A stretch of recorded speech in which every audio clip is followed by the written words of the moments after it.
es muy susceptible y me imagino que si la toca, digamos, en alguna parte de su cuerpo un poco más sensible, podría provocarle problemas más graves. Fíjate que para el Mundial del 2014 en Brasil, fui con una amiga, una prima, a conocer, y nunca había estado en un Mundial. Y nos hicimos amigos de gente allá. Y una brasileña en particular, cuando supo que nosotros éramos chilenas, dijo, ¿cómo pueden vivir en un país así? Cuando no terremotea, hay tsunami, hay erupciones volcánicas. Me dijo, los chilenos son, antes que todo, esencialmente valientes. Y sobre eso, sobre el cambio climático y qué responsabilidad tenemos nosotros, es la siguiente nota que les hemos preparado. Vamos a ver.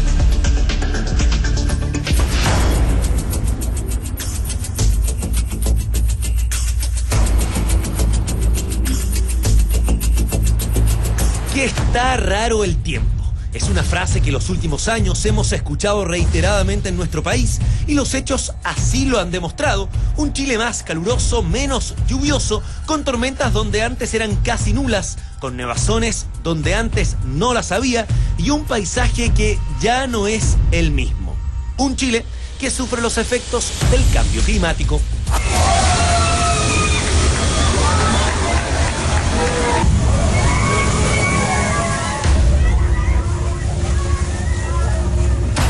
El cambio climático es una alteración que se produce en la atmósfera que hoy día está afectando a todo el planeta. Eso, en palabras simples, significa que nuestra atmósfera se está calentando por la excesiva contaminación que existe, por los gases de efecto invernadero que se han producido a lo largo de los últimos, especialmente a lo largo de los últimos 150 años. Ha aumentado un grado. Y eso, la verdad, es que hoy día está alterando las precipitaciones, está alterando los océanos, está alterando los modos de vida de muchas comunidades, muchos países incluso. Hay, digamos, una enorme cantidad de países que acordaron no pasar de 2 grados de temperatura. Sí. Si no pasamos esos 2 grados de temperatura, probablemente tenemos posibilidad de salir adelante. ¿Ya? Si los pasamos y los superamos, lo más probable es que es muy triste, es que lo más probable es que esto se transforme en algo muy dramático.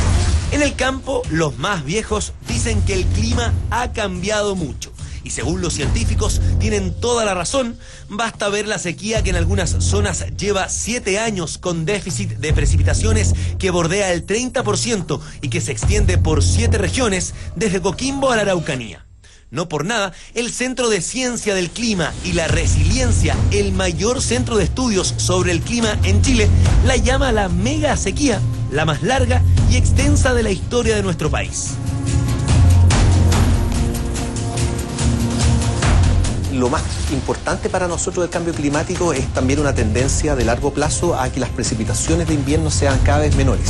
Y eso ha sido coronado lamentablemente en estos últimos 7 o 10 años con una sequía muy importante.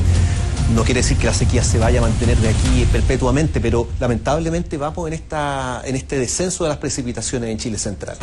Así, el desierto nortino irá avanzando hasta la zona central y de no tomar medidas en las actividades que el propio hombre hace y que favorecen este cambio, la zona central, conocida por ser fértil para la agricultura, ya no lo será tanto y todo se desplazará hacia el sur.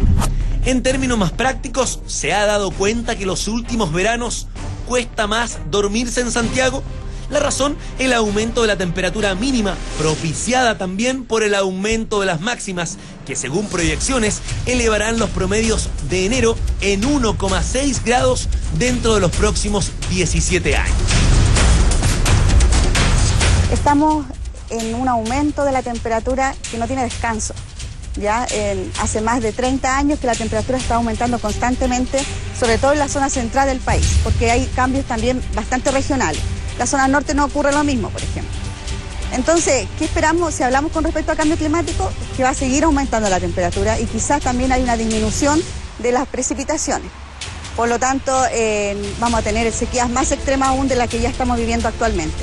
Así, producto de estos fenómenos, varias ciudades de Chile tendrán otras temperaturas las próximas décadas. Y los cambios siguen si hablamos de lluvias. Según datos de la Dirección Meteorológica de Chile, Curicó, por ejemplo, al 2030 tendrá 131 milímetros menos de lluvia, mientras que la capital casi 50 milímetros. descenso del agua caída, pero que llegará en periodos más intensos y cortos, lo que elevará el riesgo de desastres naturales, como lo que vimos hace 10 meses con los aluviones en el norte.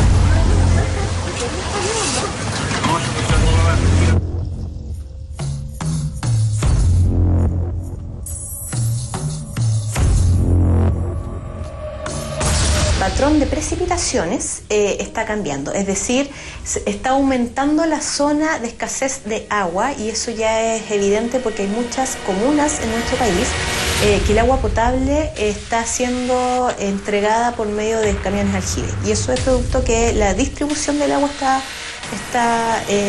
cambiando, producto de que ya no está lloviendo tanto. Es decir, el desierto se está corriendo hacia el sur, y los lugares donde antes caía nieve, precipitación en forma de nieve, ahora esa precipitación donde hay mayor temperatura está cayendo en forma de lluvia. El retroceso de los glaciares es otro tema. Se estima que el 90% de los que existen en Chile ha disminuido su volumen en mayor o menor medida. El cambio climático es un fenómeno de origen antropogénico, o sea, lo genera el hombre, pero hay muchos fenómenos, la atmósfera y el océano son sistemas muy complejos y hay muchos fenómenos naturales. El niño y la niña, estas alteraciones que ocurren en el Pacífico, es de origen natural, así que eso nos ha acompañado por toda la historia y nos va a seguir acompañando. Y para qué decir de estos otros fenómenos de escala aún más pequeña, ¿cierto? Como los que mencionabas tú, las tormentas de verano o las marejadas que vienen del hemisferio norte, todo eso son fenómenos naturales y son cosas más bien del tiempo atmosférico que del clima. Un cambio climático que tiene a las marejadas y al Niño como fenómenos que duran un determinado periodo de tiempo, pero que a futuro tendrá en otras manifestaciones los efectos del daño que el hombre le ha causado al mundo. Tal como hace años nos mostraron en Hollywood que efectos especiales más, efectos menos, construirán nuestra propia película del planeta y del Chile que veremos a futuro. Ahí está el trabajo de nuestro periodista Germán Chisler. Nos acompaña esta mañana Estefanía González, geógrafa y coordinadora de campaña de Greenpeace Chile. Bienvenida, Estefanía.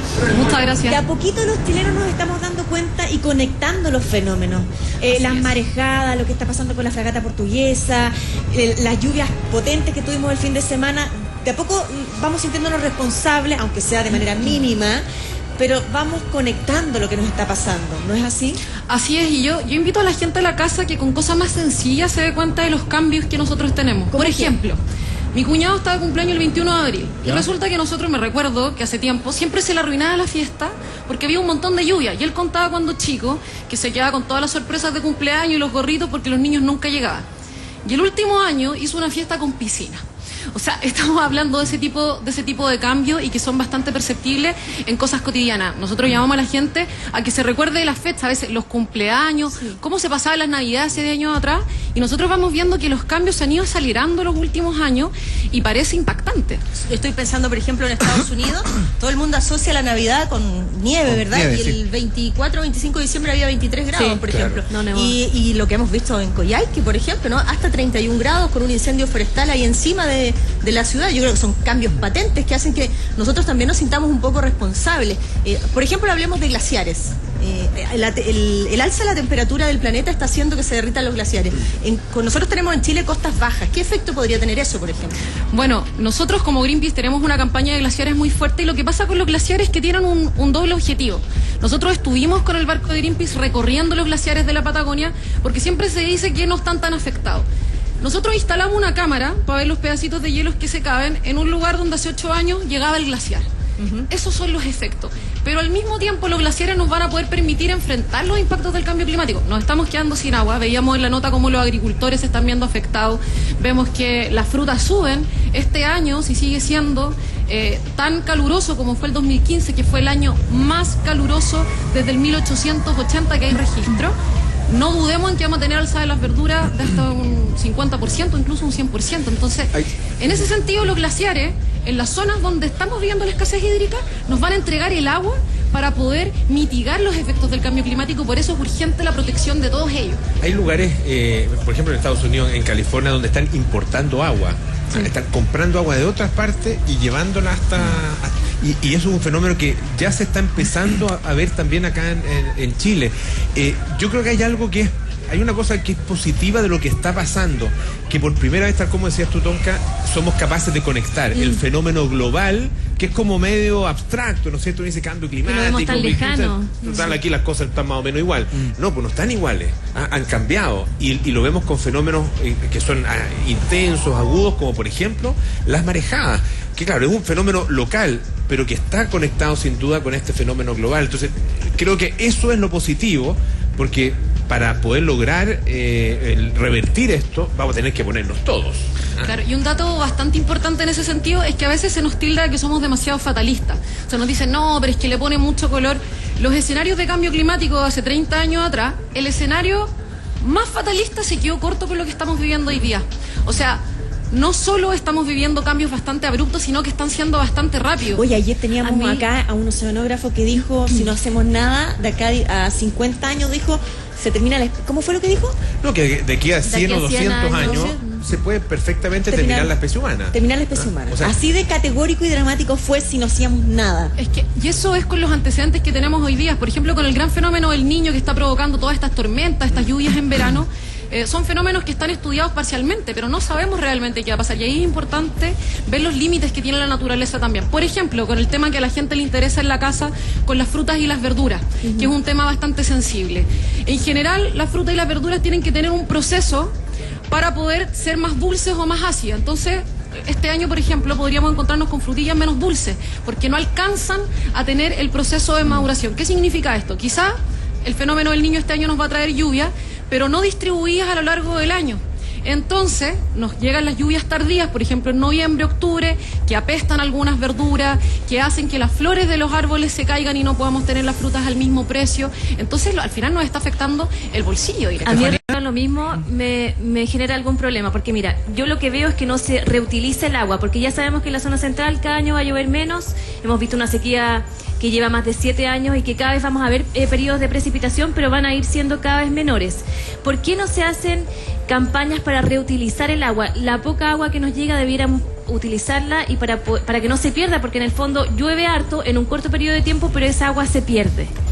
Efectivamente, se pueden aplicar tecnologías para eso, pero también el ecosistema natural, cuando cae mucha lluvia, cuesta que esa lluvia se vaya para abajo y se pueda almacenar, claro, en donde después se sacan los pozos. Por ejemplo, los agricultores describen que antes hacían un pozo de 8 metros para poder encontrar agua, hoy día son 80 metros. Sí. Y eso aumenta los costos de producción. Ahora también las prácticas productivas. Nosotros vemos en el Valle de la Concagua, la gente que es de la quinta región, donde están todos los monocultivos de palta. Entonces, se han ido hacia los cerros a cultivar, y en vez de hacer prácticas productivas que cuiden el suelo, lo que se hace es que se ponen las paltas con los camellones a favor de la pendiente. Entonces, cuando llueve, todo el suelo que permite que se hagan, las napas que se cultive, se va hacia abajo. Entonces, hoy día estamos en un escenario donde el desierto crece, y que el desierto crece significa que nuestros suelos se están volviendo menos productivos. Las tierras para poder cultivar se van a estar acabando, y es bastante trágico. Hay un tema a propósito de la agricultura que tiene que ver con la producción de vino. En Chile, lo tradicional, ¿no es cierto?, era el Valle del Maipo, de la Concagua, un poquito más al sur, la zona de San Fernando, el Maule. Hoy día se produce mucho vino en toda la zona, en la región del Biobío. Claro. Vinos de Litata, por ejemplo, y toda esa zona. Y hay algunas viñas, ¿ya?, y algunos enólogos que están buscando más al sur aún. Y no estoy diciendo en la 9ª o la 10ª, en Aysén, en la región de Aysén, están viendo lugares donde en el futuro podrían trasladar sus viñedos. Esto es algo que ya se está observando y que va a pasar muy rápido, tal como tú decías. Estos son fenómenos que no es que ya estén pasando al mismo ritmo, se van acelerando en la medida en que ocurren. Estefanía, me gustaría preguntarte también, porque hay una situación que a mí en lo particular me angustia, por momentos me llega a molestar, que es la poca proactividad que tienen las autoridades en torno a nuestra agua. Scarlett hacía mención hace poquito a los glaciares, que están pésimamente regulados, que están absolutamente indefensos. Lo mismo pasa con el agua en las zonas que hoy día se ven afectadas, donde, como todo funciona en Chile, se propicia el pan para hoy, hambre para mañana. Es decir, el agua va para las empresas y no se piensa en ningún momento en las poblaciones ni en lo que va a pasar dentro del corto plazo. Desde el punto de vista legal, ¿qué es lo que pasa con el agua en nuestro país? Porque yo me he enterado, por ejemplo, de que hay campos en el sur profundo, que se venden a extranjeros con todo lo que hay adentro, con lagos, con ríos. Pareciera ser que no hay una real conciencia de lo que va a pasar con el agua dentro de poco tiempo más. Claro, gracias por la pregunta. Bueno, para explicarlo de manera muy sencilla, hoy día el agua no es un derecho en Chile. Lamentablemente, esto viola los derechos humanos. Nosotros hoy día no tenemos derecho al acceso al agua libre. Hoy día el agua se compra por todo el conflicto con los derechos de agua. Ahora, en materia de cambio climático, en Chile pasa algo bien curioso que a nosotros nos impresiona mucho como organización, que es que los glaciares, como habíamos dicho, son víctimas del cambio climático. Se están derritiendo y les queda muy poco tiempo. Entonces, lo lógico sería que un gobierno que planifica futuro, que piensa en la gente, que piensa en la zona norte y centro, donde hay cortes de agua programados.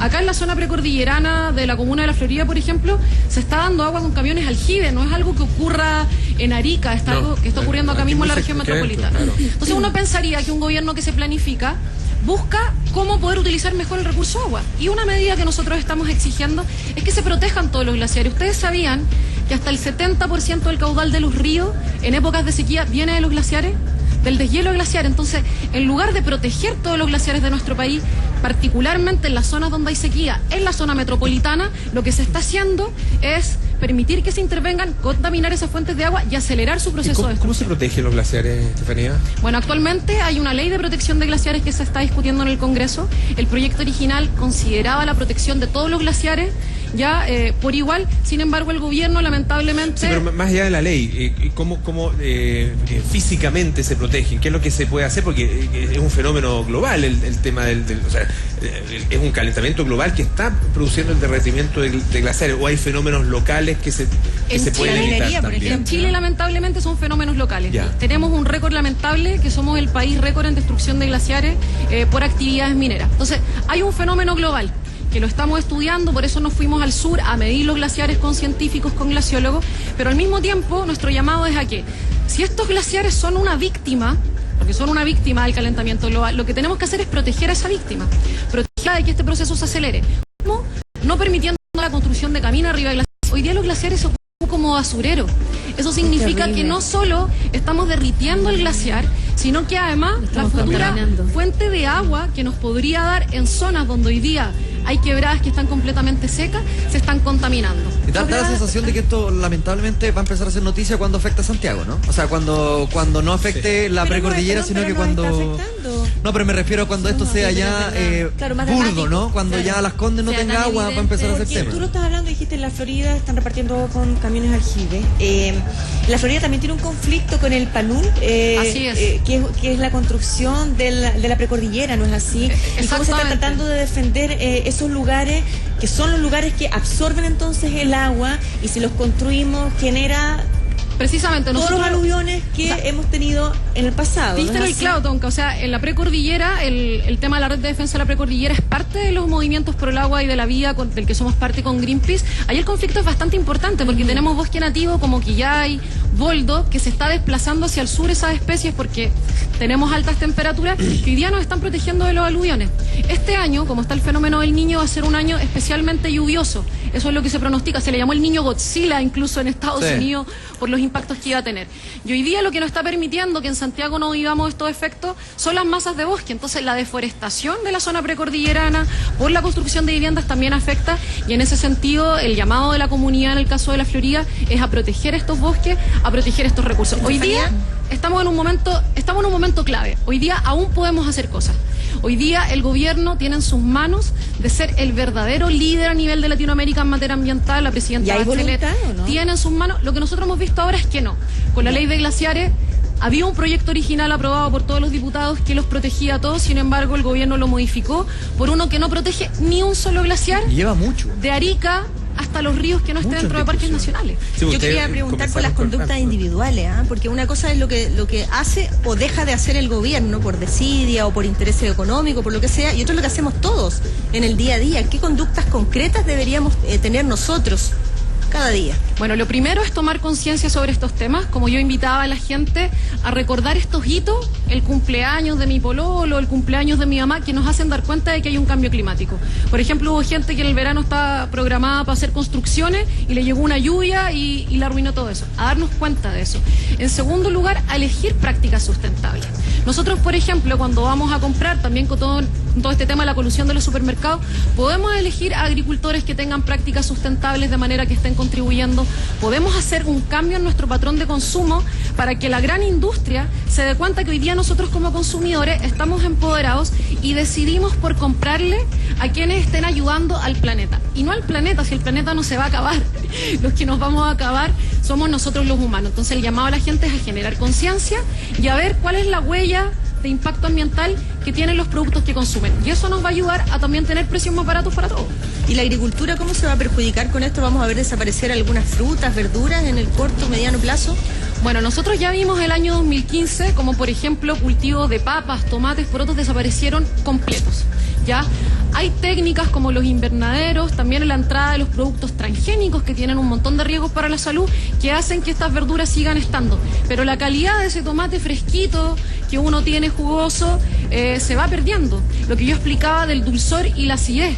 Las frutas y las verduras necesitan de un proceso natural, con las lluvias sostenidas a lo largo del tiempo, para poder tener este equilibrio. Entonces vamos a tener fruta más desabrida, vamos a tener verduras más ácidas, y eso también va teniendo un impacto en la salud y en nuestro sistema digestivo propiamente. Estefanía, sí, le queremos agradecer. Dale, Estefanía González, muchas gracias por haber venido. Mándale un abrazo grande a los amigos de Greenpeace. Así será. Y yo creo que a modo de conclusión de esta conversa, tratemos todos de erradicar este discurso que se ha instalado como de, no, si esto no es ningún cambio climático, si esto pasa cada 50 años.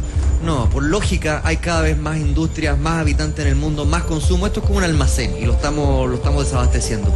Que estén muy bien, muchas gracias. Muchas gracias a ustedes. Gracias. Cortito, la última, mira que llegó un mensaje de Ángelo Contreras, dice: Tonka, soy del campo. ¿Cuántos de tu panel se duchan en menos de 5 minutos? Ahí hay algo para ayudar a cuidar el agua. Yo me demoro 3 minutos. Sí, no fue la mejor pregunta en este panel en específico. Bueno, pero ¿cuántos más de 5? 3 minutos, como decía el comandante Chávez. Hugo Chávez decía eso, porque hay que ducharse en 3 minutos. 1 minuto para mojarse, 1 minuto para jabonarse y un minuto para enjuagarse. Lo demás ya es un spa. Pueden coloniarse porque Se lavan los dientes con el agua corriendo. No, si da. Lectura en la cuarta, algo que pasó en Concepción. Ciego felpeó a Fresco que intentó pagar